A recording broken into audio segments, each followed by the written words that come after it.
Very good morning, ladies and gentlemen. My name is Apurva Mishra. I am here from Extramarks, your facilitator for this session. It's my pleasure and honor to welcome you all to our webinar series. Extramarks Elevate is a thought leadership series on education and technology aimed to serve as a platform for educationists, academicians, technocrats, young achievers, and other stakeholders to share their experience and views on developments and trends in the field of education and technology. Being a leading edtech brand, we at Extramarks are very proud of our journey of the last 15 years and thankful to our 15,000 plus global schools without whom our journey would not have been this fulfilling at all. Extramarks has revolutionized the way education is perceived and delivered by custom creating learning solutions for the 21st century learners through state of the art technology and empowering teachers with efficient pedagogical methodologies. Extramarks embarks upon a journey of reinventing approaches towards adaptable, equitable, and accessible education to all. I feel so grateful and so humbled today that 4th November marking our 10th webinar of Elevate series. So as we journey through these enlightening discussion, we aim to uncover innovative approaches that can elevate the quality of education with over 40 plus panelists throughout the journey and 4,000 plus participants. We all have reached to the changes that we are making today. So thank you to everybody who have made it possible. For today's Elevate, we will be talking about the topic Designing for Excellence, NCF's vision for future curriculum and syllabus. Now, we have the privilege of being joined by a panel of distinguished experts, each with their own unique perspective, mutual learning. So, allow me to introduce the keynote speaker for today. We have Dr. Anup Rajput, the head of the publication division at NCERT, with a remarkable journey in education. As a distinguished member of CIET, he has engaged in research, development, training, extension, and dissemination of educational media. Now, notably, his expertise extend beyond national boundaries as he has shared his knowledge with stakeholders in South Asian countries, African countries, and European countries as well, enlightening them over the designing, developing, and effectively utilization of educational media among students and teachers. We welcome you, sir, to our 10th episode of webinar.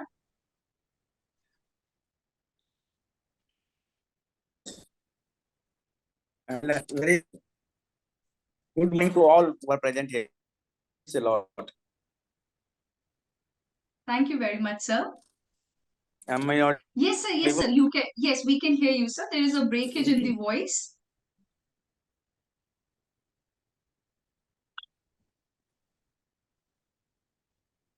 So, thank you very much for introducing me.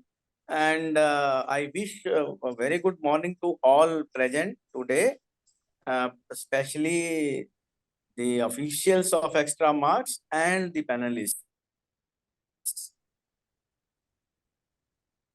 Thank you very much, sir, for taking out time to share your perspective and your insights on this topic. I heartily welcome you.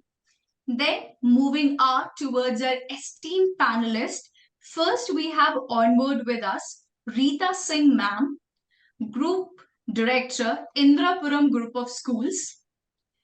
Experienced director with a demonstrated history of working in the field of education and management, proven capability in establishment of educational institutes from ground up. We welcome you, ma'am, to our Elevate series 10th episode. Thank you, Manya. I hope you can hear me now. I know there were technical issues. Absolutely, ma'am. It's all good now. Thank you very much.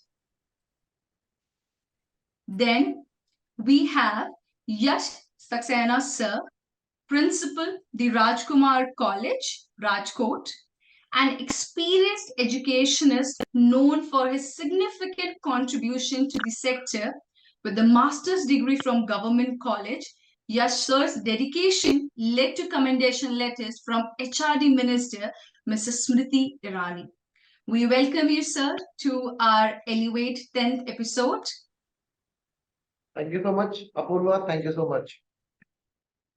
Welcome you on board, sir. Then we have Dimple Puri, ma'am, Principal, Arwachin International School, Delhi. She has won CBSE Award in 2020 for innovative best teaching practices based on SDGs.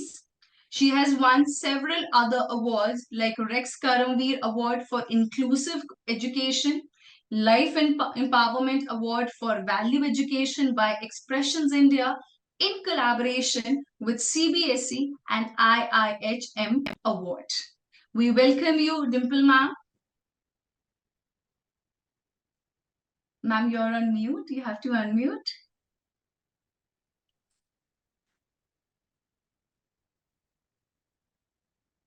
Dimple, ma'am, you have to unmute. I think it's yes. So thank you, Extramarks, for having me here with you. And thank you. I'm privileged to be on board with mentors like Anup sir and Rita ma'am. Rita ma'am is one of my favorite mentors. Thank you, Rita ma'am. I've seen you after a long time. Thank you. Thank you. Welcome you, ma'am. Then, last but not the least, we have with us Poonam Singh Jamwal, ma'am, Director, Extramarks Education, who has always believed in inclusive, intuitive, and holistic tech-enabled learning solution. We have been happy to have her with us, guiding us at every path. We welcome you, Poonam ma'am. Thank you so much, Apurva. And it's such a pleasure to have the panel and Learned Plan panel here, because policies are made over a period of time, but the kind of effort collectively the community is doing to understand it so that it goes to the implementation level is fantastic at every level, from the policymakers to the schools. And as a very active part of school education delivery, I am very happy that this has become a forum to find best practices of implementation. And we are walking side by side with it. So for me also, to have such a panel is to also learn as we assist in the effective implementation. So looking forward to the panel discussion. Thank you, Apurva. Thank you, ma'am. So I'm just reminded of a quote by Nelson Mandela, who said, education is the most powerful weapon which you can use to change the world. So as NCF's vision paves the way for a brighter future through education, we are here to play our part in the same possible way. So to kickstart the session, I have Dr. Anup with us. So my first question or my understanding from you, what is the core philosophy and key principles that undermine or underpin the NCF's vision for the future curriculum and syllabus? And how basically does it reform from the previous, approaches or previous policy that have come into the role play? Anup sir?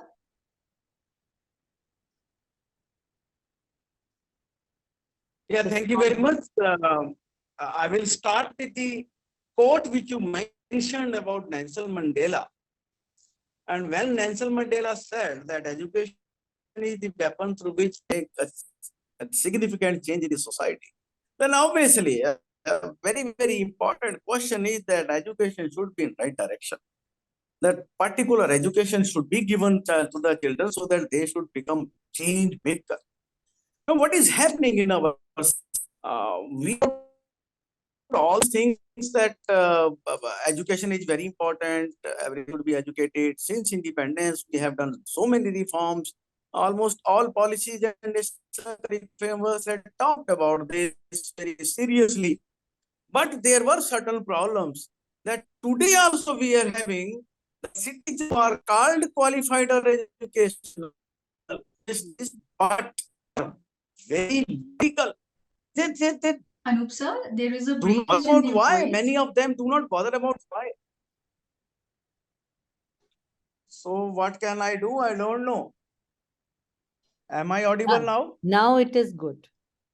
There may be some issue. So you Okay. can turn So off the what I was camera mentioning bandwidth that Sir, we can Yes. do one thing. You turn off the camera and that will not take the bandwidth then. yes, Yes. yes. Yes, sir. Sir. Okay, okay. Now is it okay? Absolutely, sir. Okay. So just I started with the quote of Nelson Mandela that education is the weapon which will certainly make change in the society. But that should be in the right direction.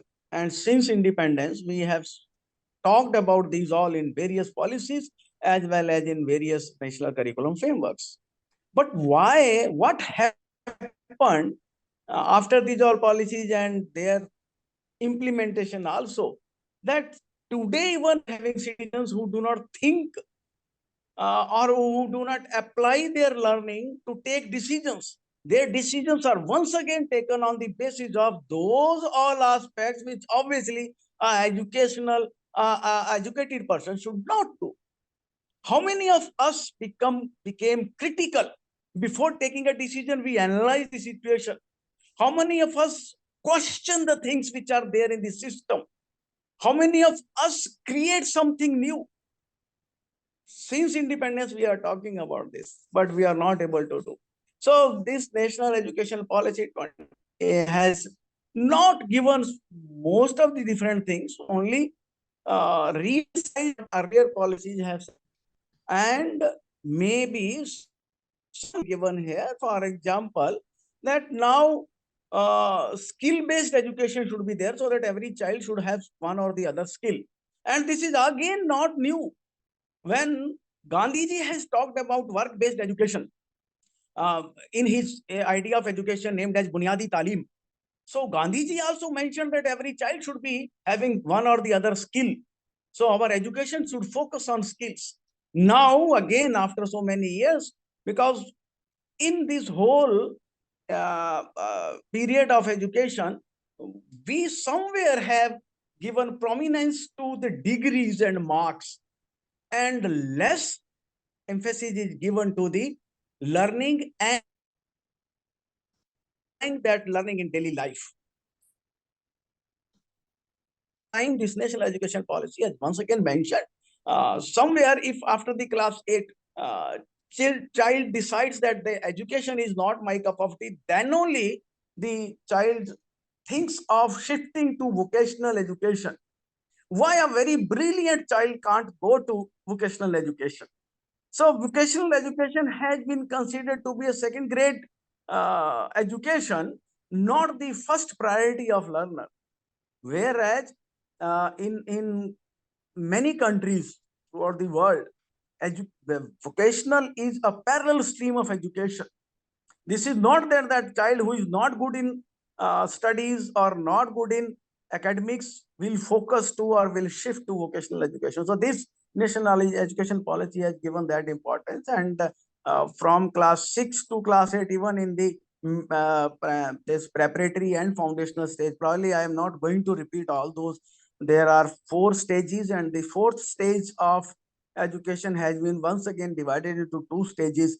One is the secondary one, and another the higher secondary. So secondary and higher secondary, as earlier we were having, secondary means 9 to 10th, and higher secondary or senior secondary means 11th and 12th.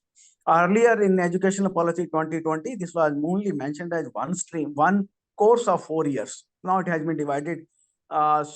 Giving a very clear understanding that now there may be two external examinations done by some external agency, outside agency other than a school. And these are at the level of class 10 and the level of class 12. So this is another important change which has been brought in. Another change which has been brought in earlier, we were having 12 years of schooling, compulsory schooling, or rather 10 years compulsory schooling was given to mandated to given to all the children, and 11 and 12 means 2 years schooling was for the specialized education in any area, maybe in science or maybe in commerce or maybe in humanities and so on. So now, but this National Education Policy 2020 taking ideas from the research across the world, that the education of a child from age 3 years to 5 or 6 years, means 3 years prior to coming to grade 1, are also very important. And these years certainly form the foundation of a child to learn ahead. Many children in government schools, and I don't know, the same situation is there in private schools also, but our way of looking into education is different. If child in private school is able to solve all the problems, he is very brilliant and very good. Whereas he may also be not thinking of why. So I am a mathematics person, so I may.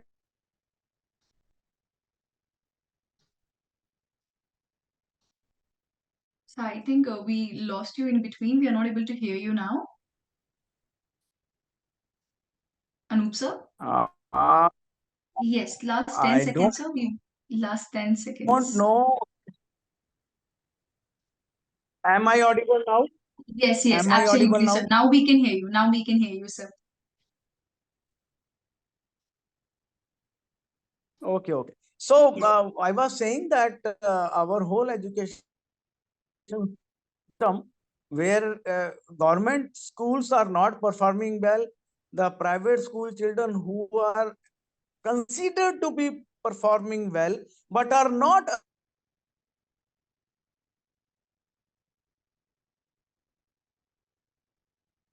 So we lost. which are required. Okay. That Yeah. certain. Okay, let me just switch over to the mobile data. Just give me 2-3 minutes. Sure, sir. So as sir was mentioning about the skill base, by the time sir is changing, you can also put your points across. Sir was talking about the skill base. Sir was also talking about how the learning has been categorized into different zones for primary students, for secondary students, and for higher secondary grade, and how we are mixing the different versions to produce something which will work full time for all the categorization of the students. So, Yash sir, by the time Anup sir is joining, yes, ma'am, please. My point here is there are two elements in a framework. One is to give a frame Yes. of saying how we operate and have a common chain of purpose in that framework. What I could understand from Anup sir is that two things are getting attention right now is skill-based learning. And second thing is ability to develop a ability in a child to question and create. Now that is to a great extent is not syllabus, but the curriculum that gets designed within this framework. Because obviously your subject knowledge per se remains the same, but how it is, how we create the roadways on how the child learns and implements that knowledge is something that is the framework that I understood. Yash sir, you can elaborate to say that what is your interpretation of what Dr. Anup was saying? I think Dr. Anup was apprising all of us about the various levels. And in this conventional scenario, how this learning takes place as a child grows up.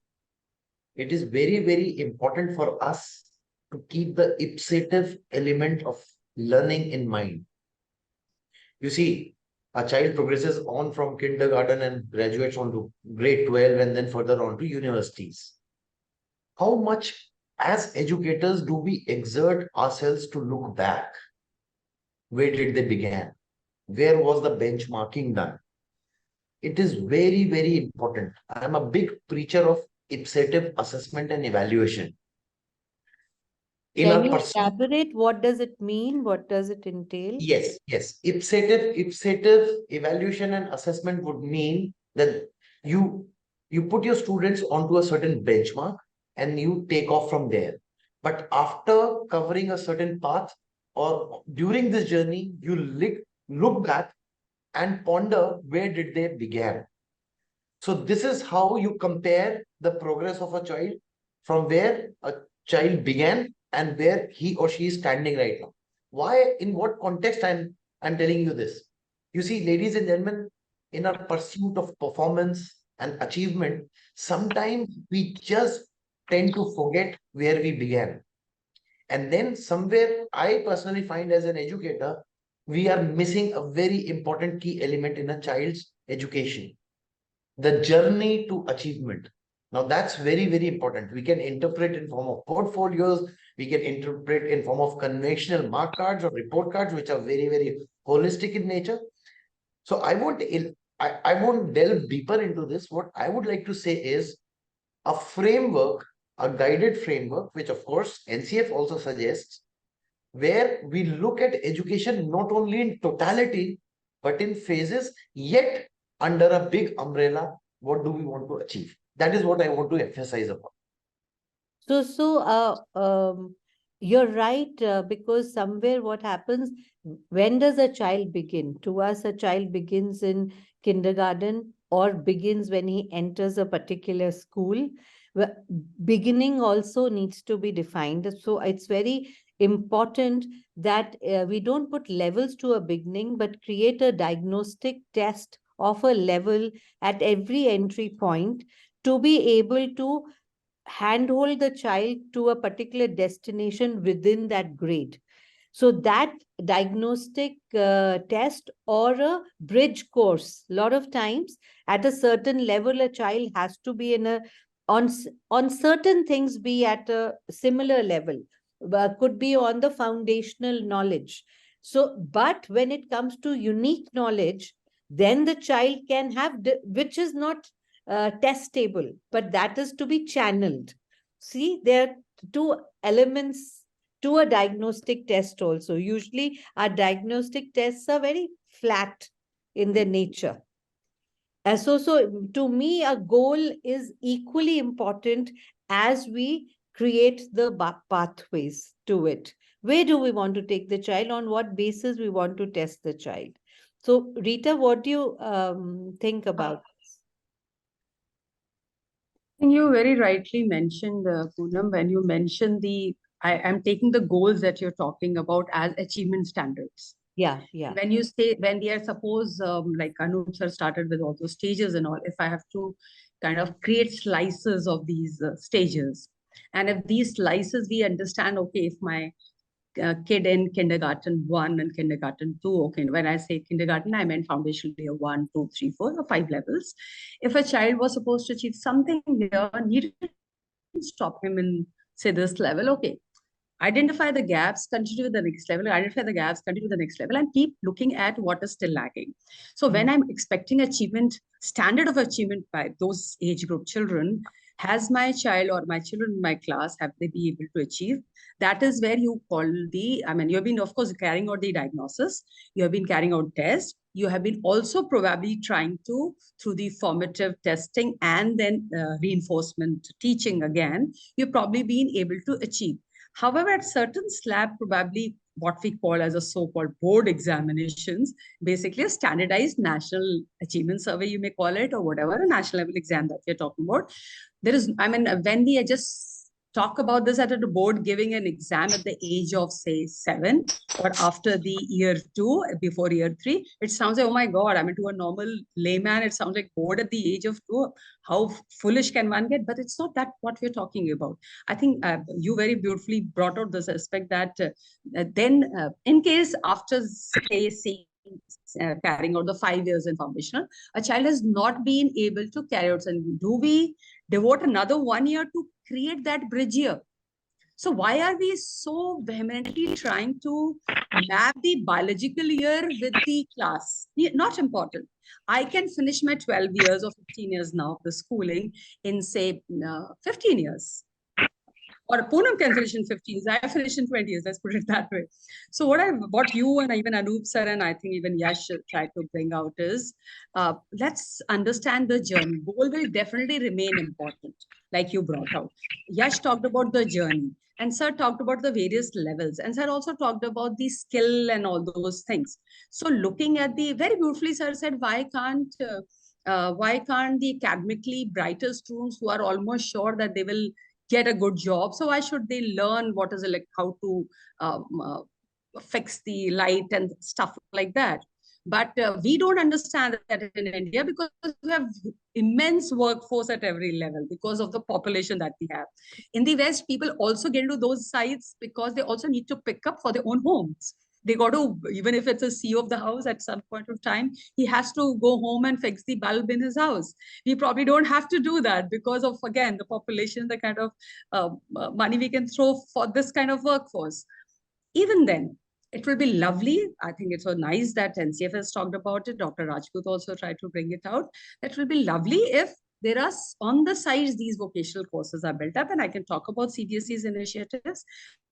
They've actually brought in parallel vocational courses, which is, endeavoring towards the skill building. And it includes not only just these smaller day-to-day requirements, also AI and other IT stuff.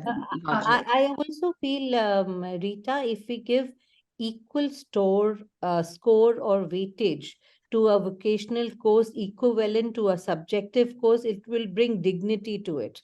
Absolutely. So because we do not dignify that, and we always take it as a project or something like that, which third person is making and submitting, it never gets the necessary learning or a skilled teacher to be there. And all those elements will change moment we give equal weightage to mechanical design or woodwork equal to geography.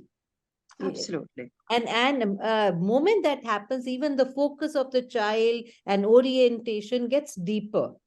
And we keep saying we have introduced vocational training, but we have not given that dignity to it, because we are looking at it from our prism of the life we have led in schools and educational institutions. We have to change our view of implementation before we bring change. Theories of learning will be faster to put in place, but the mindset change will take years to come. And so I agree. No, I am telling you, the Indian education system is so oriented to score. Moment you give score to woodwork, it will change overnight. Overnight. So the mindset, you see, I always believe get into the mindset that is there for a big change. So the mindset is not, we'll not give it, let our child do woodwork. Mindset is he'll not get marks. So play on that, give that marks. So as ma'am is giving an example, so I was attending a PTA meeting few days back where a detailed report was given over there for the teacher and the student, where the parents specifically answered, but my child has scored only 7 marks. Right? So I told, but report is there. But he said, no, ma'am, my child should score 9 or 10 marks, not 7.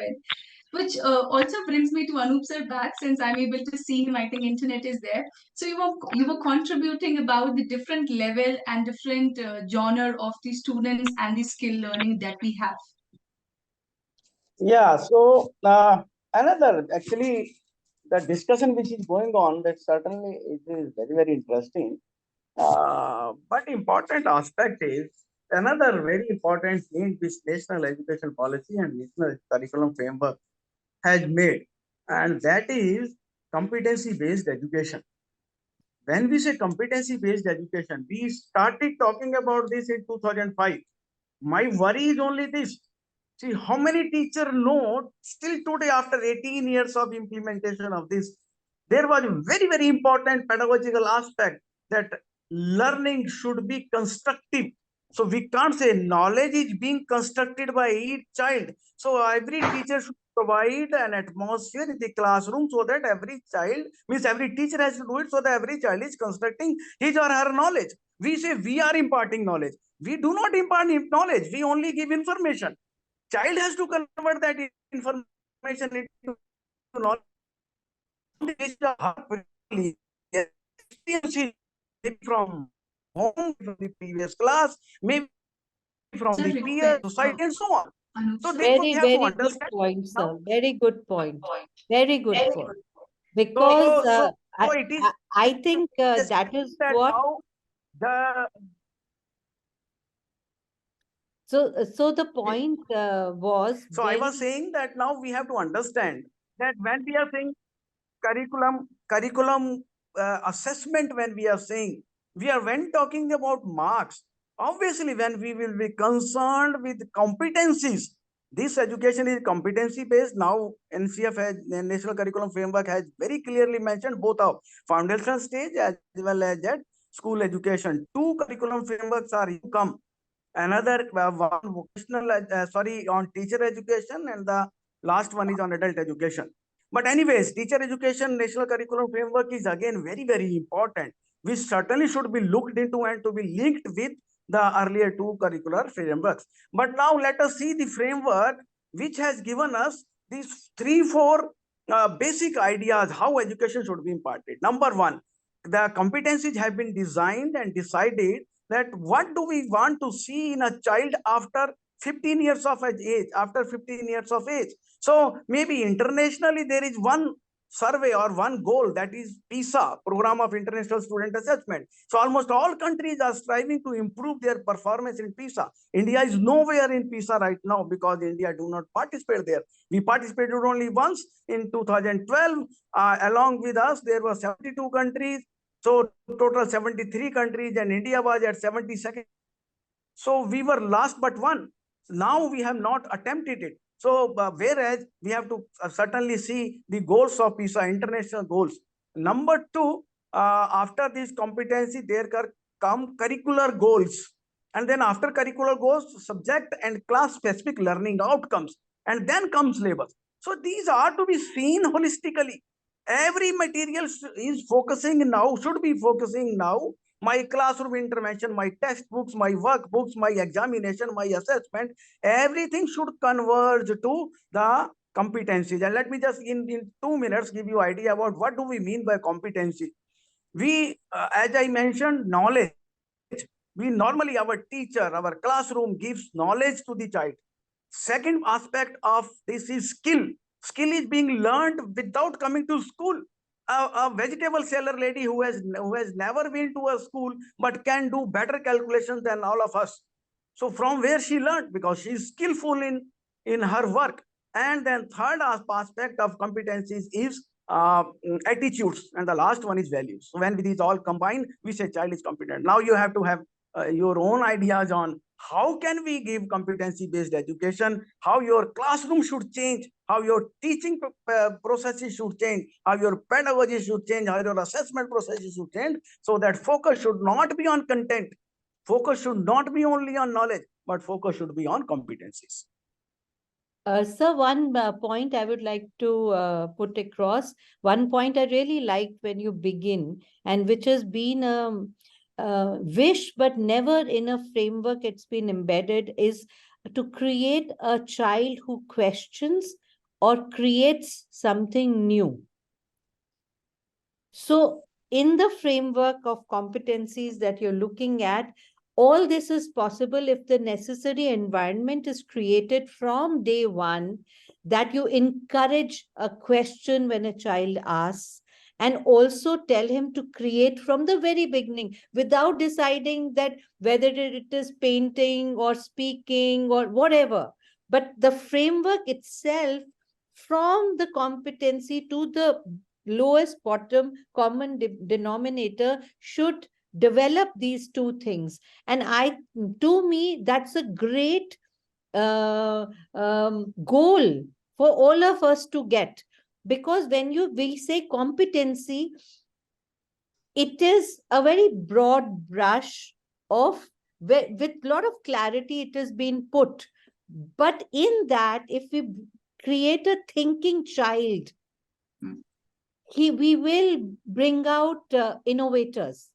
We reproduce knowledge. The generation we come from, there'll be a very small percentage of innovators. And we want to just increase the percentage of innovators within a PISA might be a standard, world standard. We can create our own unique standard of the country, its population, and its possibilities. So this framework can have practitioners coming back saying, this is how I implement towards a goal of a thinking and creating child. Is No, it my just a my thought? my version is nature has made a thinker and Like creator. that? Yeah, And yeah. we kill it. Our education system kills it. So we have to somewhere do that. We have not to make a child thinker. He Yeah, already yeah, is. yeah. He is He has thinker stopped the being day thinker. one. The day one he says, ये क्यों हो रहा है? And वहां Yes. पे उसका क्यों खत्म कर देते हैं? So So our education system does that, na? So yeah, teachers yeah, have to somewhere do that. We they allow children to question. yeah. Questions are asked in child's mind, but we are not allowing them to do that. Yeah, yeah. So, Dimple, you must have implemented something in your school Yes, that yes, creates a child who remains curious yes, yes. or creates. Can you please share with us? Yes, ma'am. So, ma'am, I was listening to the conversation by all the eminent panelists. And here I would like to bring my point that the linguistic shift from the term integration to inclusion has been very well introduced by the National Curriculum Framework for School Education. And as you rightly said, that this preamble is suggesting to create an environment that is child-centered, flexible, and it allows the children to create their own unique capacities, in a way that caters to the individual styles of learning.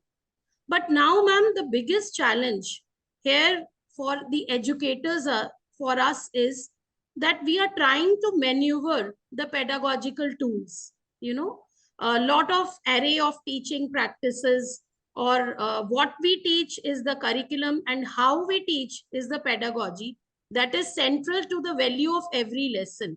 But the biggest question which we need to ponder as educators is that, is our pedagogy in sync with the assessment? So that is actually not. Very, And very good point. yes, so the thing is that, we have been contemplating about assessment of learning, for learning, as learning. And if you think about teachers as digital migrants, we are often struggling a bit. And our digital natives, which are our learners, they want to, integrate technology. So still there is a generation gap between the pre-service training and the in-service training of teachers. Yeah. So in this regard, what I think that assessment for learning and assessment as learning should be integrated, and we should train our teachers to be well prepared for especially the subject enrichment activities, the multiple assessments which has to be carried out in the classrooms. So Dimple, for a longest time, I was just thinking that the teacher, with the kind of curriculum that we have and the way we do our lesson plans and our expectation mapping for the teacher, is spreading the whole imparting of knowledge to all the 250 days in such a way that you teach a chapter, then take a test of the question answer that are there, and we absolutely make her busy. And when she did her B.Ed, she learnt that only, and we come and reiterate that. So there is a great gap between what she learns and she has learned and she's doing, and what the policy or the head of the institutions are trying to do. I think very seriously, there should be a second round of a additional degree given to all the teachers with a new curriculum for their pedagogy. or the expectation, or taking a national curriculum framework as a guiding light to it. And let's recreate the teacher. And what we do is, NCF has come. Let's send few teachers to understand it, and they'll come and tell. But there is no personal commitment or upskilling of the teacher middle of her career. She does a B.Ed and that's it. Then every day, whatever you say, she does, right? We have to collectively provide it. Okay. Second thing is genuinely leveraging technology. Somewhere we are so used to being spoon-fed, even to the college level. When Indian child goes anywhere else in the world, he's not such an efficient self-learner. In all international courses they go to, first year they dip till they get a wake-up call that they have to study themselves. Their teachers or profs are not going to tell them how to study. So I think we need to leverage technology to make the child a self-learner. And teacher and student interaction, intervention has to be creating new questions, handling new questions, and tutorials. And how many of us are brave enough to actually change that at a school level? So the fear has to go from the head of the institutions. Dr. Anup's clarity of vision is very, very interesting. There is a precision to it. But moment it will come to a school will look at its 100 teachers, its 200 days, its 5,000 students, that if I do it, that how much onslaught I'm going to get. So they will do it piecemeal, slowly, gently, fulfill a policy maker's vision, right? I think the leadership has to start from the head of the institution. He'll struggle for 6 months only and come back with happy, engaged children and happier parents. So, ma'am, I like to add a point here. So, since ma'am has just given us the wider picture of how exactly it has to do a top floor down, right? So, when I still remember, there was one session which I attended last year where NCF was the talk of the town that time when it happened, and I was a staff room, and there was a lot of conversation among the teachers, how we will do it, my sessions are gone, how will I teach the students, how much time will I get. So there was a lot of interactions which was happening across.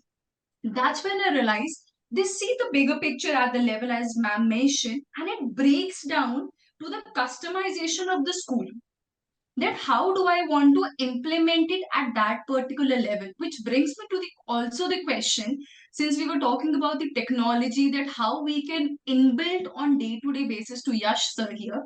Sir, do you have any specific resource or tool or platform that we can provide to the educators as well as to the schools in aligning the vision, right? What vision do we have and how do we implement in the specific school, comparing to the technology, the era we are in, and how, considering that technology is the only way moving further what we have? Thank you, Apurva. That's a very pertinent thought, On one hand, we are challenged to achieve. Our teachers are constantly under pressure, like Ms. Jamwal said. 250 days, this has to be done, that has to be done. And we, somewhere down the line, as Dr. Rajput said, we forget our thinkers. So how do we match the two ends? I might sound old school, but I am a very, very firm believer of the life skills and the value education, and how do we invite and inculcate into our students. So you see, NCF has always been talking and envisaging about a wholesome, holistic education where you groom a personality, not a learner of math or English, if you talk about it. So I would like to, at this juncture, I would just like to pay some thought and take your attention to 2 or 3 principles which are slightly away, talking about 21st century skills and how can you bring it into the way you do business. So global awareness, I would like to begin with understanding global issues, nations, cross-cultural sensitivity. This is one very, very important point envisaged in NCF is financial, economic, business, and entrepreneurial literacy. Very important.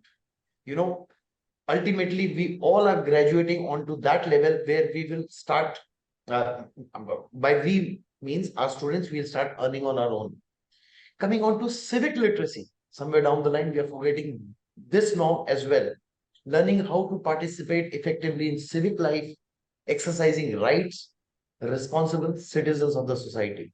And finally, another 2 aspects I would like to pay my thought once again, health literacy and environmental literacy. Now, these are very, very basics of education, but can very simply be inculcated into your curriculum, keeping in view the principles and the directives of NCF.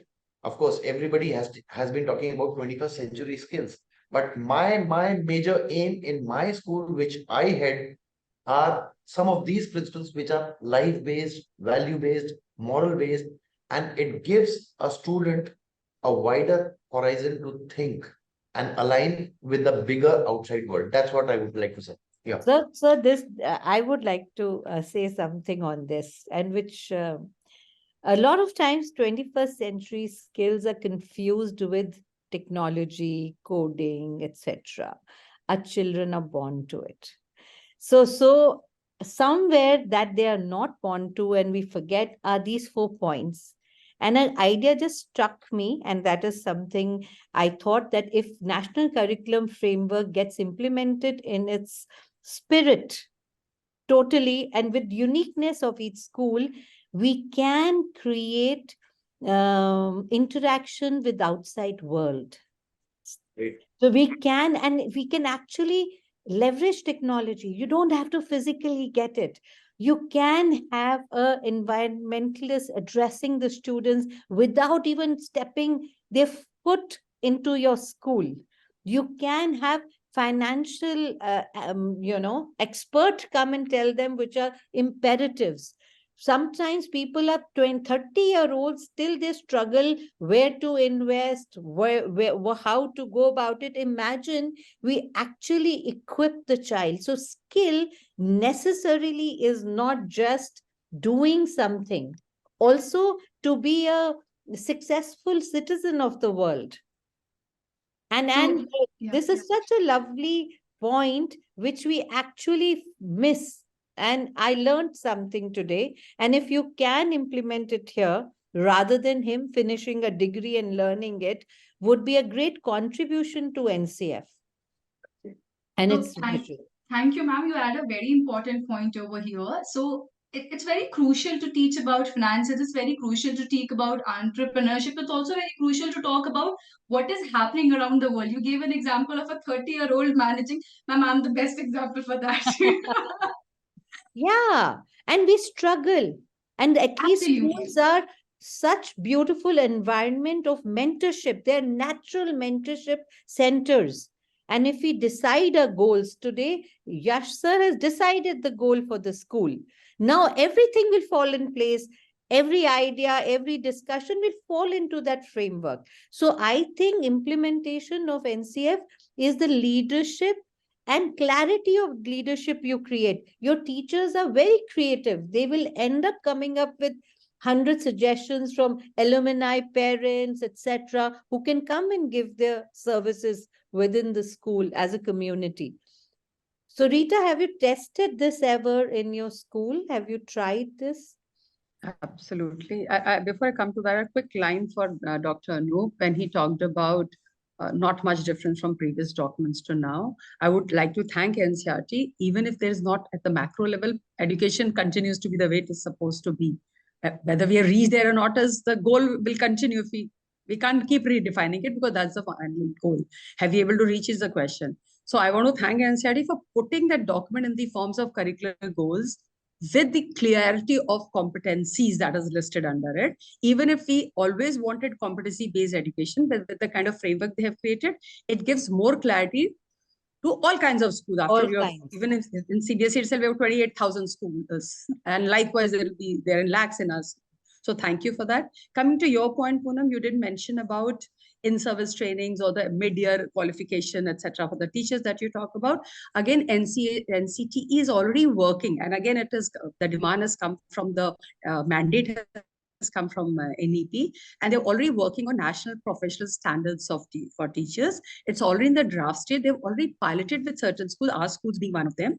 And then when they picked up the teachers, that told me they're on the right track. They picked up people who are from 1 year service. They picked up people who are HODs. They picked up people from 10 year service. So picked up people from spectrum and they were to pilot the framework that they created for NPST, National Progressive Standards for Teachers. So when they're piloting it, they were supposed to also ideate and tell the NCT what went right, what went wrong. And now very soon that framework would be there. Yes, the qualifications are still little away to come up, but at least these self-assessment tools or frameworks are going to help. So point number this. What you asked, yes, sir, just now about whether and I'm assuming that that's my question from Poonam also related to the technology, if I've got the question right. Yeah. So very rightly brought out, Poonam, why should we waste these teachers who are supposed to sit and plan their classes? How those 35 or 40 minutes should be most effectively used. So when I say planning, that teacher just sits and ideates and just kind of creates a mind map in her mind and probably does not fill the teacher's diary. So how can I help her? So my teacher's diary takes a shape of facilitator's manual. And that facilitator's manual is kind of what do I say, a shepherd's stick for me. It's not a principal who's carrying the shepherd's stick. It is the diary, which is a manual, which is the teacher's hand, which she is filling, she is manning. So this year we were on to the physical, not physical copy, not a hard copy, but a PDF, right? Which teacher filled up, okay, if I've done this workshop, I fill in there. Which workshop I wish to do, I fill in there. What tool I want to use, I fill in there. And we provided with a lots of QR codes on those pages, on those PDFs, I should call it. It was not a hard copy. So again, I'm heading a school which is in different cities. If a school is in Ayodhya and Patna, if certain head of the institution says it is not implementable, please, can I do the hard copy form? Please go ahead. My purpose is to make it happen. The thinking has to change. When the thinking can change, then it will eventually, what path a principal wants. After all, if government of India has given a framework, each school or each board will decide their own pathway, right? Likewise, within the group, I would want the heads of the institution also take their own pathway.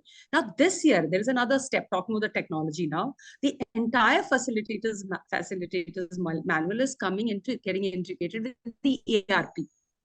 So when I am onto the ERP, I'm going to use that to keep updating. The same ERP, my supervisor academic supervisor can probably view, my principal can probably view. And in case there is little, we keep talking about developmental appraisal for teachers, right? Not at the end of the year. If I do say my policy is good and I say, no, mid-year assessment should also happen, which happened yesterday in my setup. And one of the teachers said, one of the supervisors, academic supervisors, I scolded a teacher because she's carried an iPad in her class and she put it on her desk and she was referring to those key points and then giving lessons. I said, why did you scold that teacher for that? She says, because she was referring to them, students will know that she's referring to it, she doesn't have it here. Then I said, there's no need to have the information out here. The concepts have to be out here. So this is what I'm trying. So when there's a mid-year assessment and if I use technology like ERP to integrate my teacher's diary over here or my teacher's progress with the work that she's doing in the classroom, progress that she's doing with her own self, then it's there. The development appraisal happens every day, every month, every 15 days, whenever a supervisor or the mentor decides to get into that ERP and look into the progress of the teacher. Coming to the involvement of the people. You very beautifully said, now we can, through the hybrid mode, through the online mode, we can have the, I mean, we all from different cities meeting right here. So hi, Yash sir, I really wanted to come down to your school. So at least I got introduced thanks to Poonam. So now going one step ahead, we have already brought in parental assessment, parent also assessing the child. We have brought in this year. Certain schools are struggling. Kitni PTM to hamare 5 hi hote hain. How do we actually do that? So this ERP again opens a door. And that parent can put in the assessment of the child with respect to that competencies from his point of view. So again, everything is happening real time, 24/7, as in like. Rita, that's what. Imagine actually that platform brings everybody there. You keep saying, I'm going to wait for the PTA, wait for the parent to be in a line, and then I'm going to address the problem. You may have the problem pre-addressed, and only the most critical ones get handled. You optimize teachers' time and energy towards not only that, Poonam, probably it leaves room for beautiful relationship also, for positive comments. That faith, that personalization that comes with it. So, I think, I feel giving a goal, giving a framework which is empty, and then checking, benchmarking the way Mr. Yash was talking about, create benchmarks and let the teacher walk that journey herself, because she knows her class the best. And you shouldn't be interested unless she's really faltering as to how she's reaching that destination. After all, you chose her, she's part of your team. We need to have faith that she's going to implement it uniquely. But that, the way Anup sir said, the environment, end of the day, environment framework gives you boxes that you may miss in a normal day. If you fill them, then you are at least on your path. So the idea is benchmarking, diagnostic test to check the level, whether of the student or the teacher, and letting her journey to your goal, which as a leader you have to set. And your mid-year intervention also helps, because you have backup. You don't have stories. You have actual tangibles in front of you for conversation. So it's not technology for the sake of it, but how you use technology. Very good. Very good. Dimple, would you like to share something, please? Yes, ma'am. I would also like to share the best practices which I have endeavored with my team in my school. Is first taking a clue from Rita, ma'am, that since, ma'am, you were talking about that there's a gap between the pre-service and the in-service training. So I patently feel that on-the-job learning is very, very important to reduce this major gap between, this is the generation gap between the learner and the teacher. So first of all, and for this we prepared one inset model for the teachers, which is in-service school-based education for teachers, which is covered in 4 steps. The first step is the training need analysis. So before we wind up an academic session, we sit with the team of teachers departmentally and we throw a SWOT analysis to them. And based upon the SWOT analysis, the department finds and they generate out their needs based upon the core competencies, basic skills, and the integration of technology. 3 ways they do this need analysis. So once this need analysis is done, it is very easy to clear to spell out the objectives and design now the modules based upon which the teacher and the school will envision the continuous professional annual calendar, right? So the management categorizes into 2 parts. One is the CPD for the whole school, the kind of skills which the whole school teachers need. And the other is departmentally or the section wise, what skills and competencies are required by that particular section or department. So Uh, once, yeah. I have a question in this as I was listening. Do you also ask them what they want? Yes, that is what Because is, a yes, lot of times teachers say when even the training program is decided, it comes at what you should do. yes, no, But no, because they are world citizens themselves, they have yes, certain Stage wish. one is need analysis from your yes, own. What are the organizational needs? Then yes, Yeah. are the personal needs, and we have to map the organizational goals with the personal goals. Otherwise, we personal, don't have happy workers. I totally Yeah, understand. definitely, yeah, true. Just a definitely. question, please. So, yes, ma'am, we definitely do this. And this is the part of that self-directed learning also, which you pertinently pointed out. And after this need-based analysis, then, ma'am, we do a 3-tier mapping of the learning of the teachers. One is a self, which the teacher requires individually, time management, work-life balance, communication skills. The second tier is basically with regard to the collaborative practices. In a team, what does your department actually need? And the third is related to the 21st century skills. So all these mappings are done. Third is the implementation plan. And for this, we appointed a professional development coordinator in the school who deals with the logistics, that when, where, the Yes. budgeting, everything. And once it comes out to be the budgeting, the school management has to have a very beautiful take, because some of the resources can be pulled out from within the school itself, and some you have to hire from the outside agencies. And last but not the least, the fourth step is very important, which is evaluation and feedback. And this evaluation and feedback, as Rita ma'am said, that they keep entering into. So there is a Microsoft OneNote, you must have heard. The teachers keep filling their reflections in that based upon two things. First is the skills and competencies gained by the teacher over a period of time. If we conduct a baseline test or a mid-year review or an end-line test. And second is what was the attainment of the intended learning outcomes by the children in the classroom. And based upon this reflections, then they also fill, some reflective journals like Penzu. Penzu is a very beautiful online reflective journal.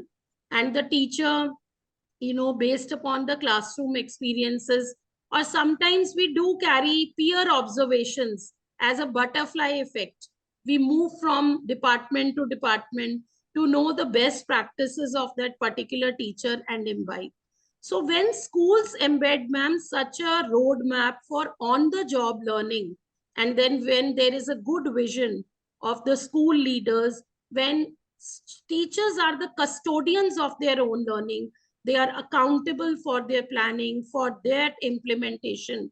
I think we all collectively will agree that there stands a good chance of a teacher being the most important stakeholder in the success of the I child. would like to give you special congratulations for such a clear vision, because lot of visionary ideas come in lot of discussion, but nobody creates a feasible, workable plan.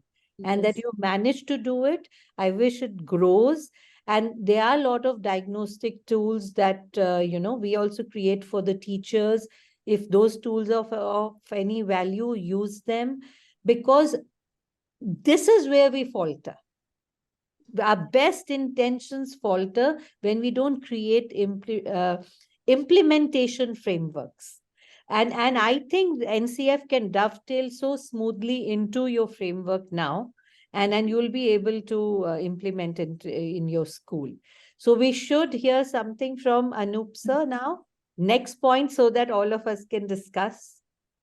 I think Mr. Anup has left, though he's showing on the screen, but he wrote a message on the chat room that he has got Acha, another I did meeting. check that. Okay, all right. So the coming back to NCF, there were 4 elements that were spoken about, and one very interesting thing that has come, which was, I haven't seen, you or everybody knows it best. Everybody spoke over years on value education, but nobody ever spoke so clearly on attitude development. In all our learning or whatever I've learned through the teacher training or a curriculum implementation, that attitude is the third point. And how do you develop attitude? So this is something I just need to understand. How do you implement that in a classroom? So, Because when it comes to values, you're integrating into your every chapter, every teacher interaction, everywhere you are doing it. Then there were value-based questions. So the ambiguous had a direction. I just need to understand how do you implement attitude? I'll take that, Poonam, if it's Yes, okay. please. Yeah. please, ma'am. So when we take attitude, it is about um, having right attitudes, not just towards learning or towards teaching or towards one another. Is basically the understanding of, I'm taking it as an interpersonal skills, I'm taking it as a social skills, I'm taking it a combination of multiple things. Yes, I'm not taking it only as like cognitive, affective, and then was a third domain, psychomotor. So I'm not taking it as affective domain separately. I'm taking it sub-part of that, which I'm also trying to link it with the 21st century skills that we have been talking about. That's Like you said very beautifully, that we are kind of concentrating on IMT part of it, the information, media, and technology literacy, whenever we talk about 21st century skills. Or when we talk about critical thinking kind of skills, we bring in those 4 C's. But the most important I see, especially to answer your question, is the IMT part of it. The flips part of it, where we're talking about the social part of it, social skills, where we talk about flexibility as regards adaptability, leadership as regards taking responsibility, initiativeness as regards, and productivity as regards that. Yeah. How do we create self-direction for children? How child creates self-direction for himself? When we talk about social, so of course there'll be multiple interpersonal, cross-culture interaction when we are dealing with the global world and things like that. How is the child? We keep saying we're preparing them for global citizenship. Yes, you're equipping them with technology. Are you also equipping them with understanding the cross-cultural cultures from across? It could be across states. It could be across different. We have a great diversity.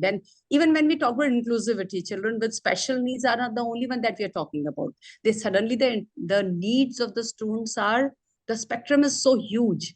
If my inclusive teaching is able to provide, say, learning experiences, keeping in mind the entire diversity of learners, it could be with the various backgrounds, it could be with the various learning styles, it could be one can be kinesthetic learner, another visual, it could be the abilities. How do all these people, how do they be successful?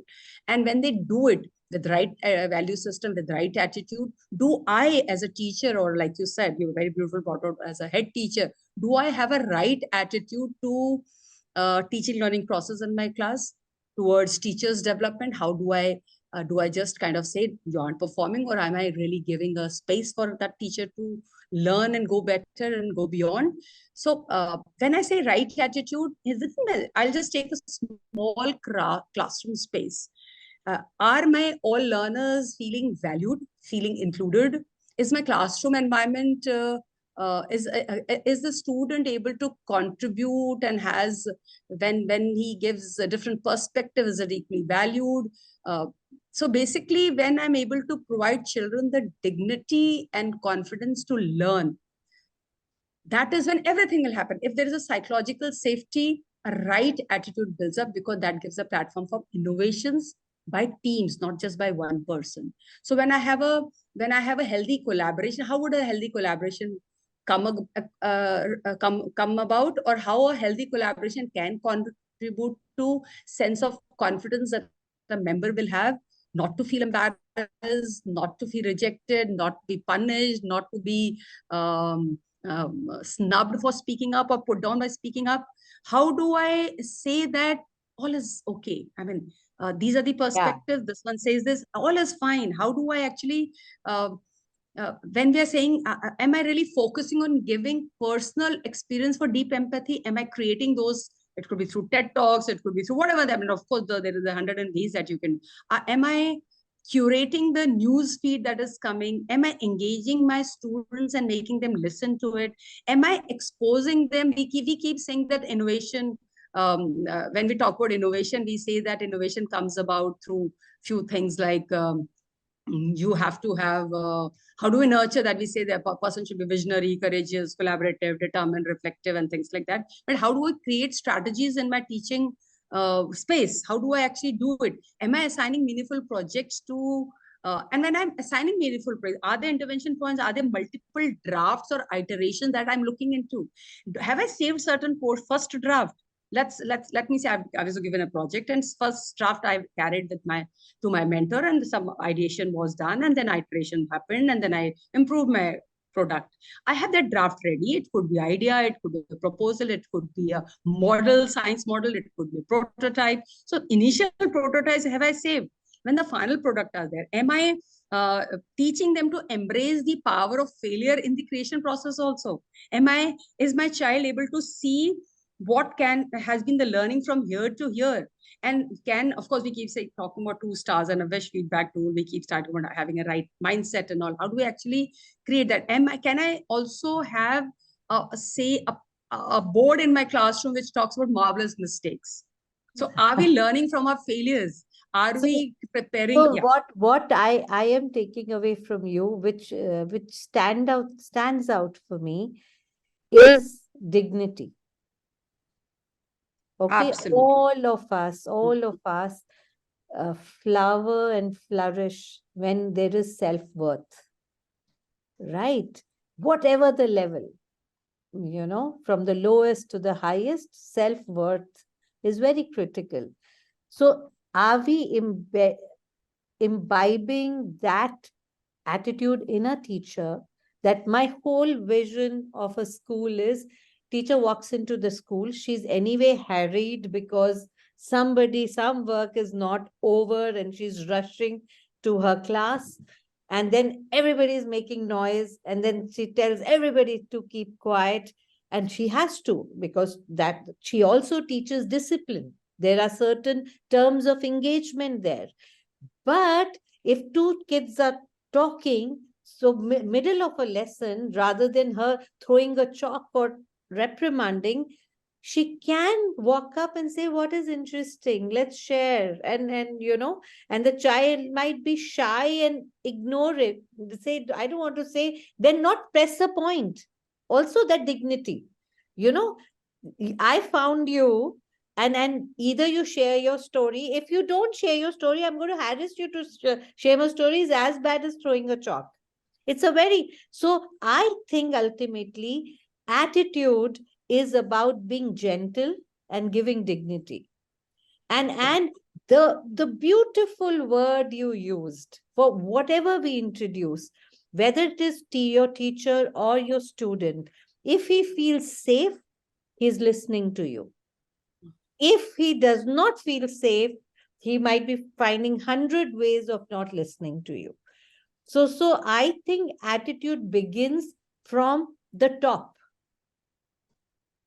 What your attitude is to your teachers, your, class 4 staff, and that culture then grows in. There are sometimes some things have to be non-negotiable. And for example, courtesy needs to be non-negotiable. And learning happens. So I'm coming back to Dr. Rajput's point that environment is to empower them with, say, technology, best practices, your frameworks. But the implementation has to be in a safe place. Teachers are so scared of technology because there's nobody hand-holding them. So even if you create one mentor for per class and then create this collaboration and discussion, it is no subject matter. She's an expert. How she's getting into it. And then the way you're saying reference point of the growth from first draft to the last draft. So rather than reprimanding her on the first draft and her productivity coming down, you might have a neat outcome may not have a spirit Yeah. in Very it. right. Very, yeah, ma'am, please. Yeah, so using technology tools, for example, to make time for teacher is the first happiness you need to create. We have to stop being scared of the support system. Suppose that there are classroom tools or assessment tools, we need to give that to reduce the submissive part of our whole curriculum to 25% of how we are running classes. All the diagnostics that you're thinking of should be used on the platforms already aware. Don't recreate the wheel. And you can change Absolutely. the implementation in the class. My final aim for any policy implementation is the day an Indian child becomes a self-learner and starts cruising through the curriculum content, he will have a point to come in the class for a discussion, not to become an audience. And that Absolutely. is when national curriculum framework truly starts getting implemented. So, ma'am, when all of you were talking about that creating a safe environment where the student is being heard, right? And it's very important because I might do right and I might do wrong. That works with the learner as well as with the teachers also. So rather than saying them that, oh, it didn't work out the way, we can also say, let's go back and think about the backtracking where we went wrong and let's do it right this time. So I think this creates a very mindful thought about, as ma'am was mentioning, that attitude grows throughout from person to person. How do I make it a habit in the teachers, in the students, so that they feel comfortable to come to everybody and share what they're feeling, particularly there. So it was a very insightful session. I went back to my school days, that what all had been through all the I would teachers. like to come back on two things. Yes, Every ma'am. discussion needs to have a conclusion of a takeaway. Yes, ma'am. Very important. And a framework gives you structure, and you need to have the benchmarks within it. You need to use your technology tools to be able to transfer that vision to the last person with clarity. Lot of times a vision is not clearly communicated and a feasibility plan is not. Is my point and my takeaway. And a biggest takeaway of an environment is that we give respect and dignity to everybody collaborating on this work together. It will change the environment. To me, is the takeaway from this discussion. So what is your takeaway, Yash? Thank you, ma'am. Hmm. Yes, over to Yash sir, as ma'am mentioned. Uh, I'm really finding myself fulfilled after listening to all the thoughts from my fellow panelists. My takeaway, if I would like to sum up, is someone beautifully said, "You learn the way I teach," or rather, vis-a-vis, I teach the way you learn. Environment and this journey of learning is very important. We have to give our students a safe, secure, progressive, inclusive environment to learn. That's how they'll flourish. And then handholding in this journey is also our professional ethos. We are bound by our ethos as an educator. We hold their hands and take them to the next level where they become self-sustained, self-dependent learners, world citizens. This is what is my takeaway. Thank you very much, sir, for your one-liner piece of advice for the school and the educators all across. Dimple, ma'am, over to you. So I echo my thoughts with Yash sir. And as educators, I think we need to model flexibility in the classrooms, which will evoke student engagement, self-directed learning, raising the expectations, and students' choice and voice is must. And this will, help in demonstrating the students the equivalent ways of learning outcomes. The students, they want to learn the way they want to. So I think Yash sir is right. Let us now flip our learning strategies and start teaching the way they want to learn. Yeah. Thank you. Thank you so much. Absolutely, ma'am. Thank you, ma'am. Rita, ma'am, over to you, please. Thank you. I think very beautifully summed up by Yash and the Dimple. I think my takeaway is also listening to what Dr. Rajput said.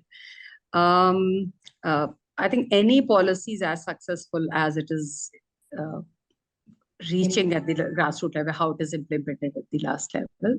This first takeaway. So, and who does that?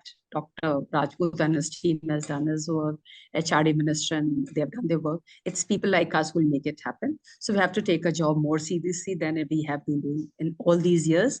That is, if anybody has to be blamed for the Indian education system, it is us also in a major. We take major responsibility of spoiling it. So let's take major responsibility in shaping it up in future. Second, my takeaway point is from what Poonam, when Poonam wound it up, I mean, kind of wrapped up the conversation. My takeaway is that how best we can create self-learners. We did talk about, Dimple talked about kind of exit slips for teachers. I think exit slips using the technology or my master class boards in my school.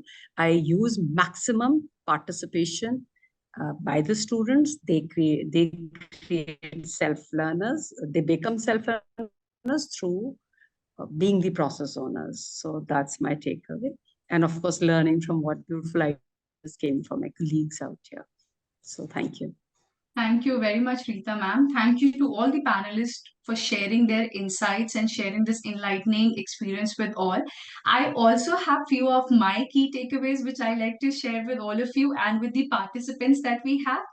So first and foremost, NCF's vision unveiled an exploration of blueprint, which Rita ma'am was talking about, that we have to create a blueprint for a future curriculum and syllabus.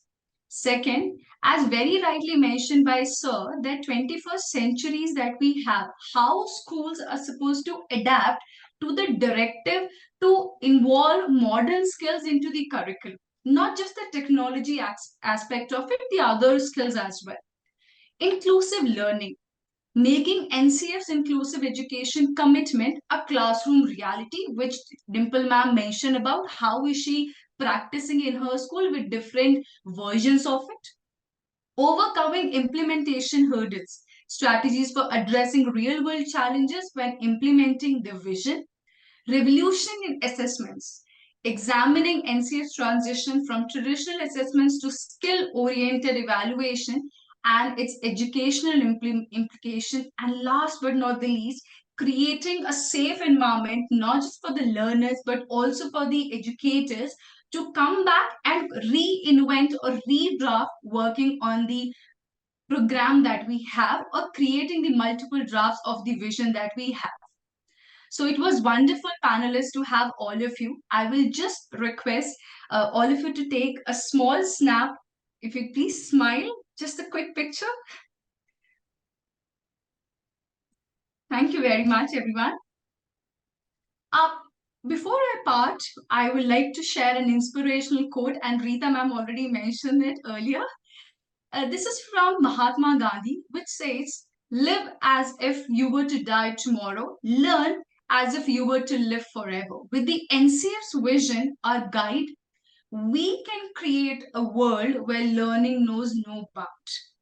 So I want to extend my deepest gratitude to our panelists for their valuable insight and to our audience. We have near about 200, 250 plus audience available with us. Designing for excellence is not an event, right? I believe everybody has mentioned it's not an event. It's a shared commitment to redefining education for the better and better. So if I look over here, I believe throughout the discussion, throughout the entire panel, I believe all the questions have been answered by all the participants. In case there is any question which is not answered, we will for sure get back to you. So let's work towards a brighter, more innovative future for education, right? Please do share your feedback with us for the session. The attendees who have participated will also receive a certificate of participation from our side. Stay tuned on our website, which is www.extramarks.com/EM for the recording of this amazing webinar and details of our upcoming session. Until next time, stay inspired, stay curious, and keep striving for excellence. Thank you very much, panelists. It was wonderful to have all of you on board with us today. Thank you. Thank